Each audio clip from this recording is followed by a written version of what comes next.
What do you know about tribal courts? Anything? Besides what happens to cheaters at tribal casinos, let's also go over how tribes make use of their gaming profits, like how casinos fund its tribe's court system. Federally recognized American Indian tribes have the right of self-determination and tribal sovereignty supported by the federal government. This means they have tribal laws, courts, and police. If caught cheating at a casino, you'd expect to go to jail. But would you expect tribal jail? And what do you expect from tribal courts? Robert Nersessian has written an excellent book, The Law for Gamblers, a legal guide to the casino environment. I recommend his excellent Chapter 8 entitled Indian Gaming, OMG, WTF. It's a real eye-opener.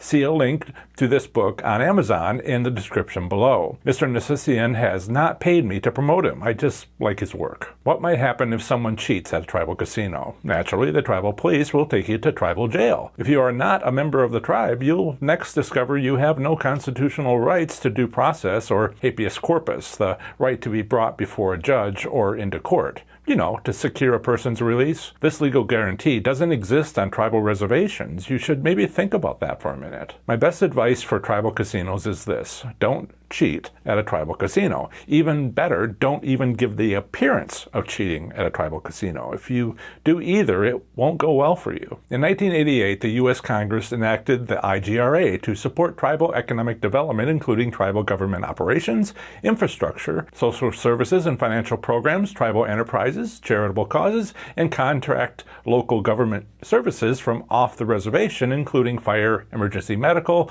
and safety services. To understand the use of tribal gaming profits, consider each state which has a non-tribal gaming industry. How well do these states use their non-tribal gaming profits? Well, it depends on the state, right? Not all states are doing particularly well with their use of non-tribal gaming revenue. Some are an excellent example to other states, others not so much. The care and quality of state gaming regulations, or the lack of care and quality, determines their success. There are 56 U.S. states, territories, and the federal district. When it comes to using gaming profits, American Indian tribes are like U.S. states. It depends. However, there are 10 times more federally recognized tribes than U.S. states. Under the IGRA, around 600 tribes with federal recognition unite at a national level. The IGRA is a federal law common for them supporting tribal economic development. States have no such common law for gaming regulations of commercial casinos. Without commonality over all states, perhaps there is more abuse among the states than across 10 times as many tribes.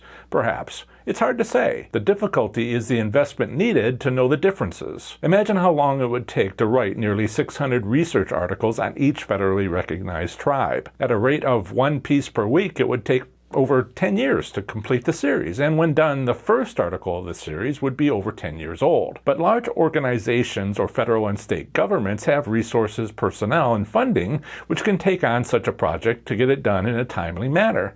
And some do. The American Gaming Association performed a study called The Economic Impact of Tribal Gaming, a State-by-State Analysis. Again, see its link in the description below. This 21-page report is well worth reading. It also makes several interesting observations. 1. Tribal gaming has grown 300x since the passing of the IGRA in 1988. 2. Tribal gaming generates over 44% of all U.S. gaming revenue. And 3. 7 of the top 10 state gaming revenues include tribal gaming. Next, I go over tribal gaming players clubs and important consequences of Class 2 versus Class 3 tribal gaming you should know about. I'll see you there.